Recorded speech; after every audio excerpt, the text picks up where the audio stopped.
সময় মতো আবার গরম নিয়ে চলে আসে। এই সবগুলো আল্লাহ তাআলার নিয়ামত, যে ঠান্ডা থেকে গরম, গরম থেকে ঠান্ডা আল্লাহ তাআলা বাহির করে।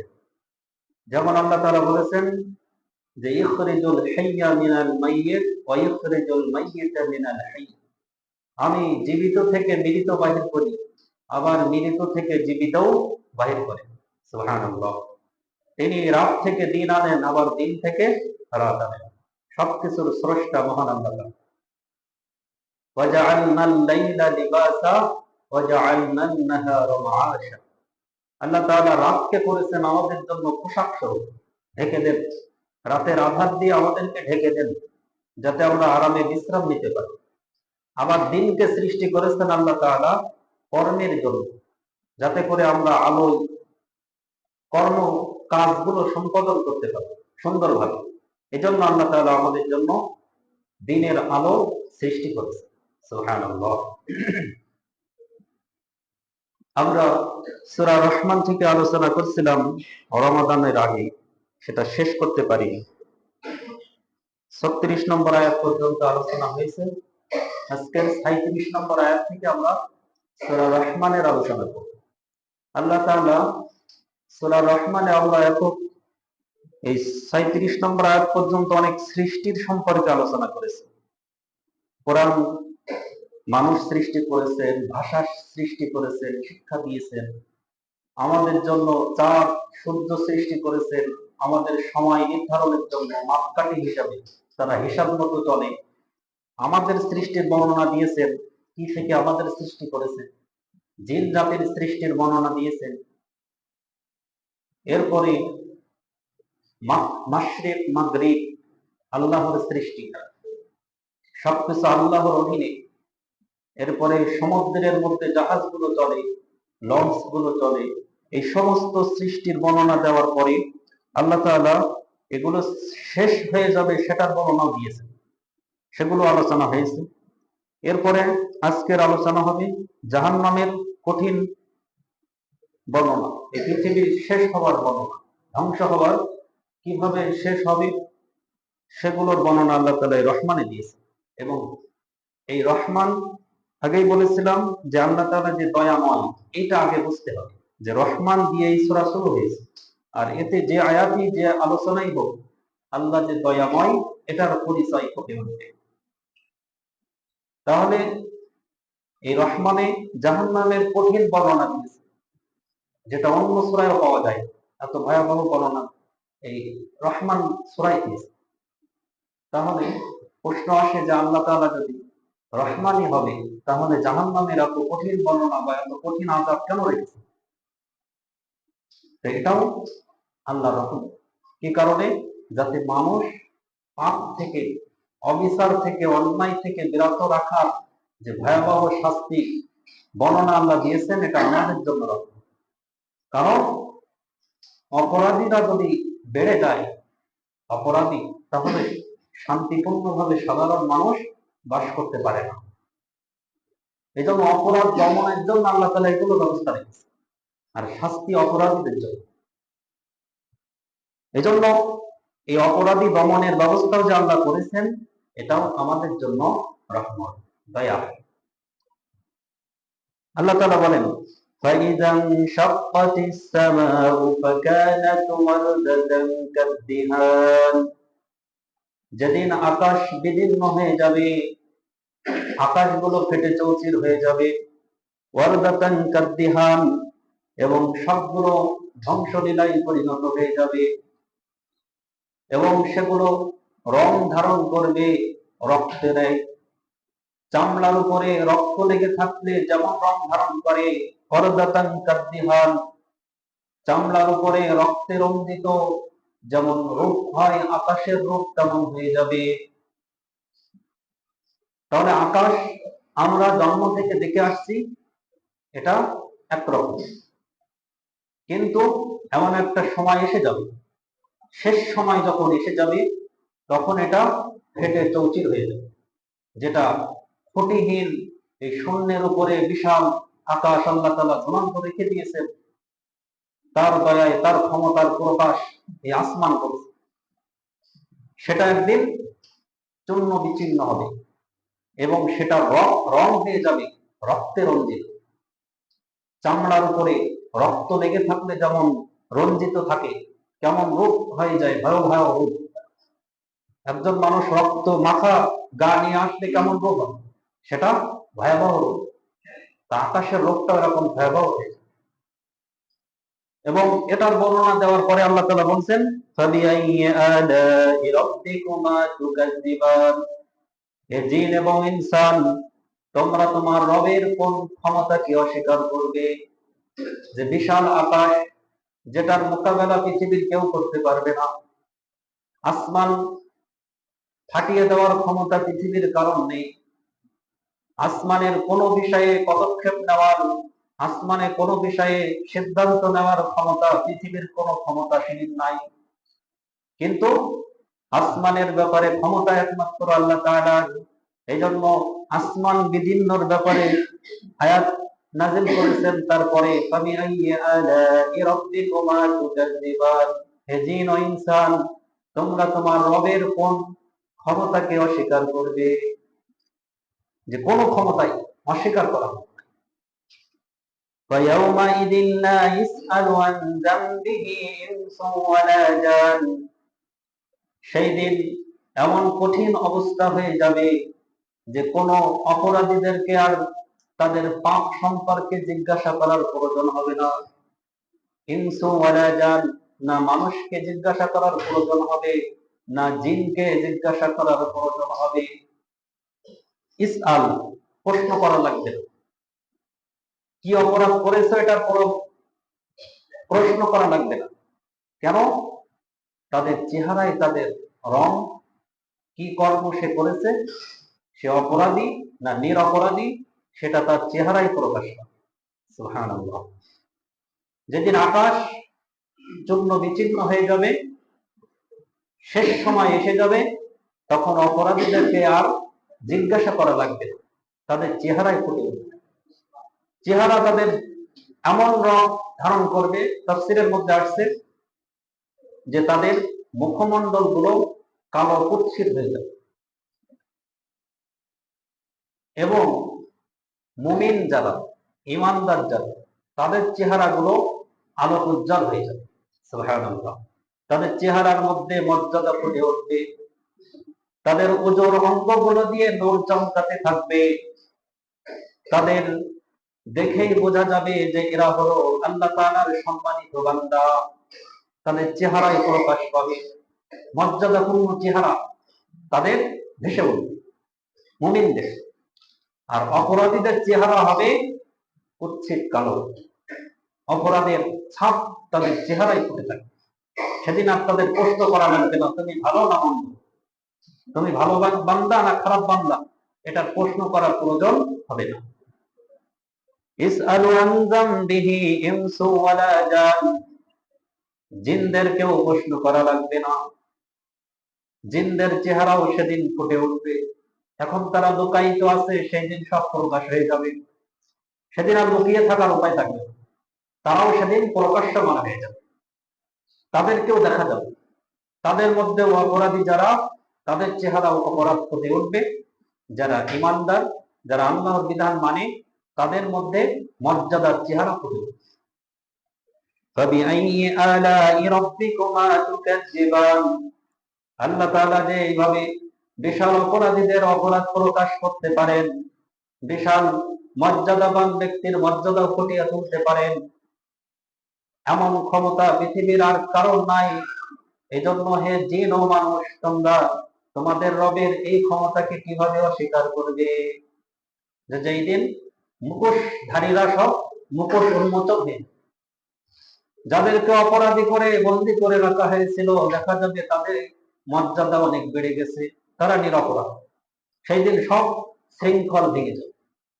দেখা যাবে যে যারা স্বাধীন ছিল তারা পরাধীন হয়ে যাবে, যারা পরাধীনের শৃঙ্খলে আবদ্ধ তারা সেদিন স্বাধীন হয়ে যাবে। সুবহানাল্লাহ। ইউরাফুল মুজরিমুনা বিসীমাহুম ফায়ুখাযু বিন নাওয়াসি ওয়াল আকদাম, ইয়ারাফুল মুজরিমুনা বিসীমাহুম ফায়ুখাযু বিন-নাওয়াসি ওয়াল আকদাম।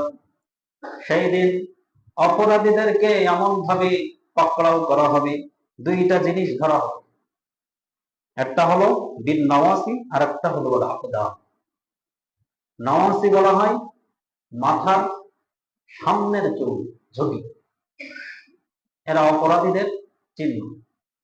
আর একটা হলো আকদাম, তাদের কদম, পা। দুইটা জিনিস ধরে তাদেরকে জাহান্নামে নিক্ষেপ করা হবে। অপরাধীদেরকে দুইটা জিনিস ধরে জাহান্নামে নিক্ষেপ করা হবে, একটা হলো তাদের পা আর একটা হলো মাথার সামনের ঝুঁটি।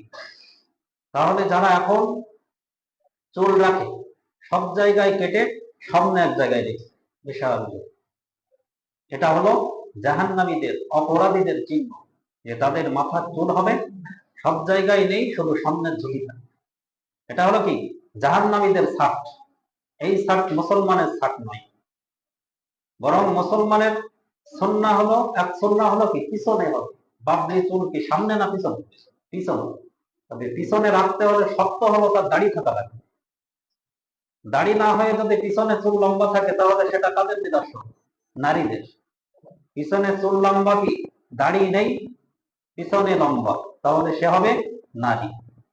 দাড়ি না রেখে, রক্ত বয়সে দাড়ি না রেখে যে বাবরি চুল রাখবে সে নারীদের বেশ ধারণ করে। এ ব্যাপারে হাদিসে আসছে, কোন পুরুষ যদি নারীর রূপ ধারণ করে তাহলে সে হবে জাহান্নামী এবং সে অভিশপ্ত। অভিশপ্ত, সে ধ্বংস, তার থেকে দূরে থাকতে হবে। যে নারীর বেশ ধারণ করে চলে, দুল পরে, চুরি পরে, আবার এখন উঠেছে কি ব্যায়াম করে, এসব কি নারীদের জিনিস করে এবং সেটাকে সে ভাব মনে করে, এটা হলো অভিশপ্তের লক্ষণ। কোন পুরুষ নারীর কোন বেশ ধারণ করলে সে হবে অভিশপ্ত। এজন্য পুরুষ বাবরে চুল রাখার শর্ত হলো দাড়ি থাকবে, যাতে বোঝা যায় যে সে পুরুষ।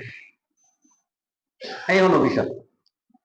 তাহলে পুরুষের চুল পিছনে রাখা সুন্নাহ যদি তার দাড়ি থাকে, আর সামনে চুল রাখা এটা হলো অপরাধী জাহান্নামীদের লক্ষণ, তাদের ধরতে সুবিধা হয়।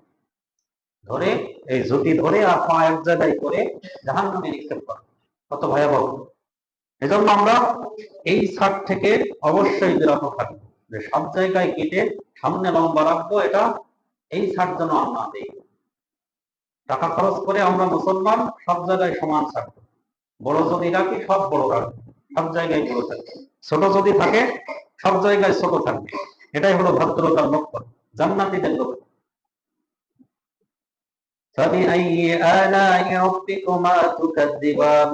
তাহলে যত বড় অপরাধী হোক তাদের মাথার ঝুঁটি ধরে আর পা ধরে জাহান্নামে নিক্ষেপ করতে পারে এমন ক্ষমতা আমাদের রবের ছাড়া আর কারণ নাই।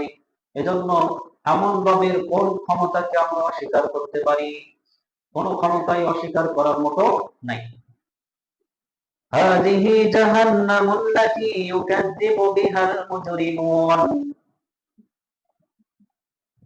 তোমাদেরকে যে অপরাধীরা তোমরা অপরাধ করতে জাহান্নামকে অস্বীকার করে যে কোনোদিনই এই অপরাধের শাস্তি আমাদের দেওয়া হবে না, জুলুমবাজেরা জুলুম করে এই মনে করে যে এটা কেউ জানতেও পারবে না, আমাদেরকেও এই শাস্তি দিতে পারবে না, কিন্তু এটা তারা করে কি জাহান্নামকে অস্বীকার করে। তখন তাদেরকে যখন জাহান্নামের মধ্যে নিক্ষেপ করে দেওয়া হবে তখন তাদেরকে বলা হবে হাযিহি জাহান্নামুল্লাতী ইউকাযযিবু বিহাল মুজরিমুন। তোমরা যে জাহান্নামকে অস্বীকার করে অপরাধ করতে, দেখে নাও এই সেই জাহান্নাম, এই সেই শাস্তির জায়গা যেখানে সব অপরাধীদেরকে শাস্তি দেওয়া হবে, কেউ শাস্তি থেকে রেহাই পাবে না। যে যেমন অপরাধী তার তেমন শাস্তির ব্যবস্থা আছে। এই সেই জাহান্নাম আল্লাতী ইউকাযযিবু বিহাল মুজরিমুন।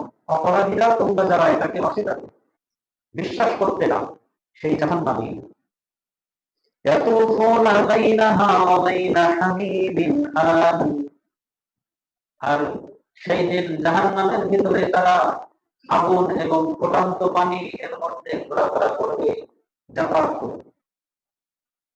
দুইটা জিনিস, একটা হলো আগুন, শুকনো জায়গায় আগুন, ভেজা জায়গায় প্রশান্ত পানি। যদি পানির দিকে যায় তাহলে সেটা হবে প্রশান্ত, আর আগুনের দিকে গেলে সেটা হবে অগ্নিময়। জাহান্নামে কঠিন অগ্নি, এই দুই শাস্তির মধ্যে তারা ঘোরাফেরা করে। একবার পানির দিকে আসবে সেটা হবে প্রশান্ত পানি, আর আগুনের দিকে যাবে সেটা হবে মহা অগ্নিময়। তাহলে আসমান যখন ফেটে চূর্ণ বিচ্ছিন্ন হয়, এটার ব্যাপারে কোরআনের অনেক ব্যাপার, সূরা ইনশিকাকে, সূরা তাকবীর, সূরা ইনফিতারের সব শুরুতে বলা হয়েছে সব ইদাস সামাউ ফাতারাত, ইদাশ শামসু কুসিরাত, ইদাস সামাউ শাক্কাত।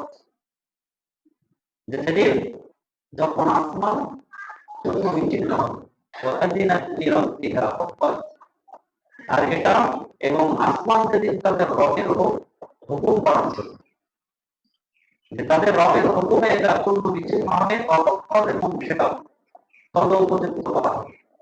সেটা কি করা হবে? বিভিন্ন রঙে রঙিন করা হবে। এছাড়া একটা রঙের কথা বললাম, রক্তে রঞ্জিত হবে। অনেক হাদিসে আসছে যেটা সবুজ ধারণ করবে, কখনো লাল, কখনো হলুদ, কখনো বিভিন্ন রঙে রঞ্জিত হবে। এটা মহান আল্লাহর হুকুম। তাহলে জাহান্নামীদের শাস্তি হলো হামিমিন আন, প্রশান্তময়। এ ব্যাপারে সূরা ওয়াকিয়া 54-55 নম্বর আয়াতে বলা হয়েছে, লাকিলুনা মিন শাজারিন মিন সাক্কুম ফামালিকুনা মিনহা আল-বুতুন। জাহান্নামীদেরকে ঝাঁকুর কাঁটাযুক্ত ফল দেওয়া হবে এবং সেটা দিয়ে তাদের উদর পূর্ণ করবে। ফাশারিবুনা আলাইহি মিনাল হামিম, সেদিন তাদেরকে পান করতে দেওয়া হবে এমন ফুটন্ত পানি, তবুও সেই ফুটন্ত পানি তারা পান করবে কিভাবে? ফাশারিবুনা শুরবাল হিম, পিপাসার্ত উটের মতো। উট পিপাসার্ত হলে সবচেয়ে দ্রুততার সাথে ভক্ষণ করে, আর উট মরুভূমিতে চলে, আর তারা পিপাসার্ত সবচেয়ে বেশি হয়। জাহান্নামীরা তার চেয়ে বেশি পিপাসার্ত, এবং এই ফুটন্ত পানিও তারা ভক্ষণ করে দেবে, এবং অত ফুটন্ত পানি তবুও তারা ওই পিপাসার্ত উটের ন্যায় ভক্ষণ করবে। পরিশেষে কি হবে? তাদের নারী পরিচিত সব ছেড়ে দেবে, এবং সেটা পিছনের রাস্তা দিয়ে বাইরে দিয়ে যাবে। নাউযুবিল্লাহ। তাহলে এটা হবে জাহান্নামীদের শাস্তি। অথচ এই সূরাটা কি? রহমান, দয়াময় নামের সূরা। অথচ আমরা এই সূরায় সবচেয়ে জাহান্নামের ভয়াবহ বর্ণনা দিয়েছি, যে জাহান্নামীরা আগুন এবং পানি, ক্ষুধার্ত পানির মধ্যে ঘোরাফেরা, এর বাইরে আর কোনো জায়গায় যাওয়ার তাদের রাস্তা নাই। তাহলে এই রহমান সূরায় অপরাধীদের বর্ণনা কেন দিয়েছেন? যাতে অপরাধীরা অপরাধ থেকে দূরে থাকে, আর মানুষ এই পৃথিবীতে শান্তিপূর্ণভাবে বাস করতে পারে।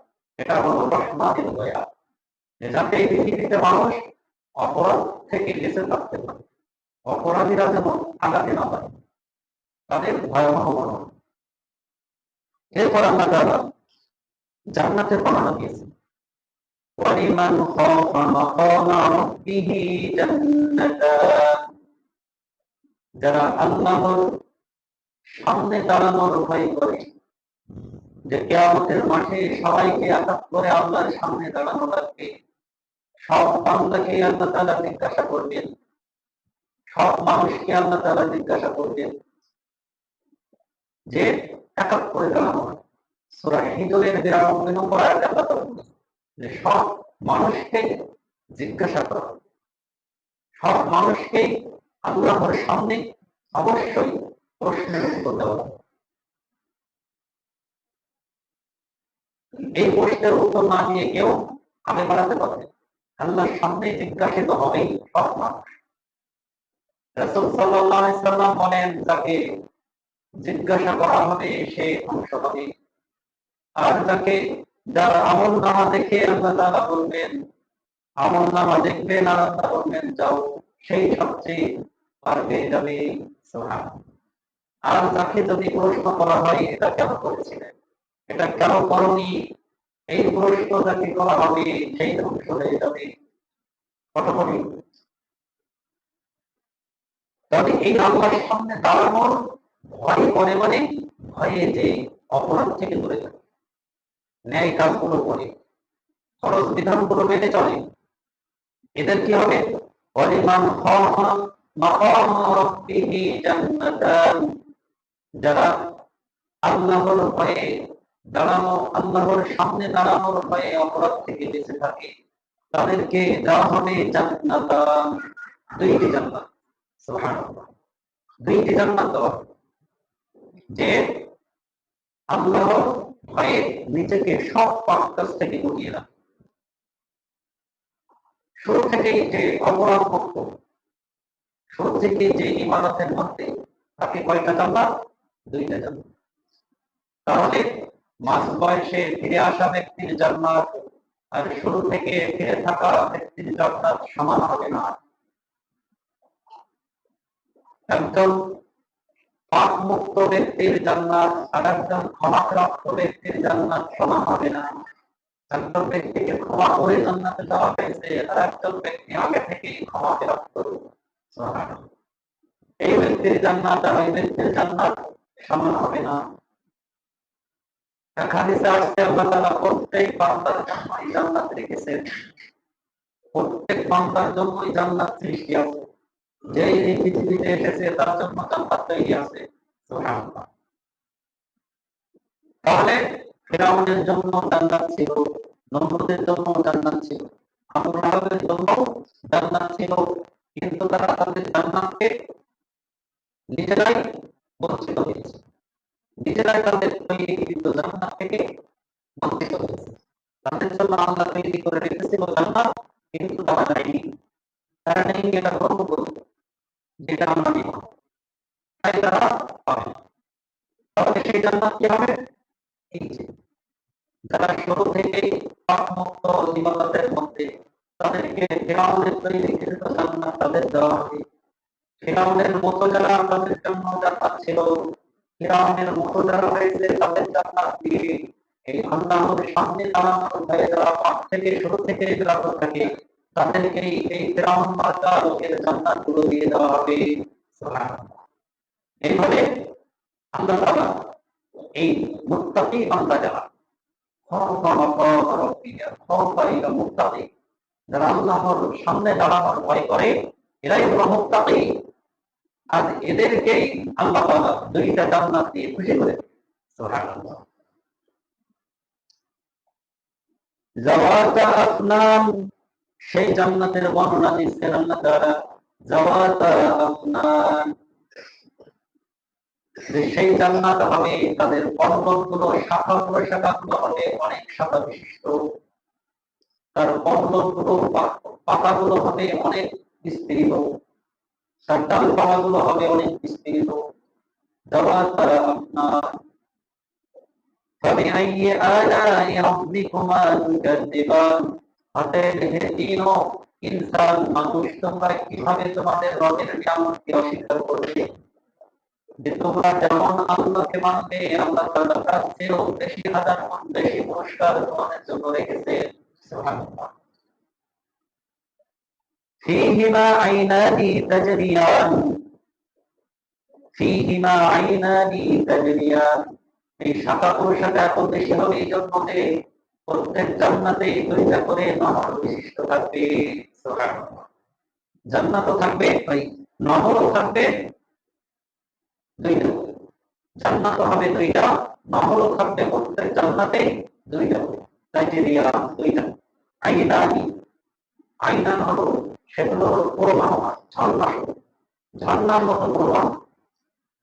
আর এই ঝর্ণা, নদী, নদ নদী যেখানে থাকে সেখানে গাছগাছালি গুলো যত সতেজ হয়, আর জান্নাতে এগুলো থাকবে বলেই তার গাছগাছালি গুলো হবে উন্নত। সুবহানাল্লাহ। হাসান বসরি রাহমাতুল্লাহ আলাইহি বলেন যে জান্নাতের দুইটা নহরের নাম হলো, একটার নাম হলো তাসবিহ আর আরেকটার নাম হলো সালসাবিল। দুইটা দুইটা জান্নাতের নাম, নহরের নাম, একটার নাম তাসনিম, আর একটা নাম সালসাবিল। আইনান ফিহা তুসাম্মা সালসাবিলা। সূরা দাহরের মধ্যে আছে, সূরা দাহরের মধ্যে আল্লাহ তাআলা বলেছেন যে তার নাম হবে, জান্নাতের মধ্যে যে নহর থাকবে তার নাম হবে সালসাবিল। সালসাবিল, এই সালসাবিল নামক নহর জান্নাতীদের তাদের নিয়ামতকে বাড়িয়ে দেবে। সুবহানাল্লাহ। এত সুন্দর হবে সেই নহর, যে নহরে আর যে দেশে যত নদী থাকে সেই দেশের ফল-ফলাদি গুলো তত সুস্বাদু হবে। আর জান্নাতের ফল-ফলাদি হবে নামে দুনিয়ার মতো, কিন্তু দেখায় এবং স্বাদে ভিন্নতা হবে। সুবহানাল্লাহ। নামে কাঁঠাল, কিন্তু তার ধরন এবং তার স্বাদ হবে ভিন্ন। জান্নাতি স্বাদ এই স্বাদ নয়।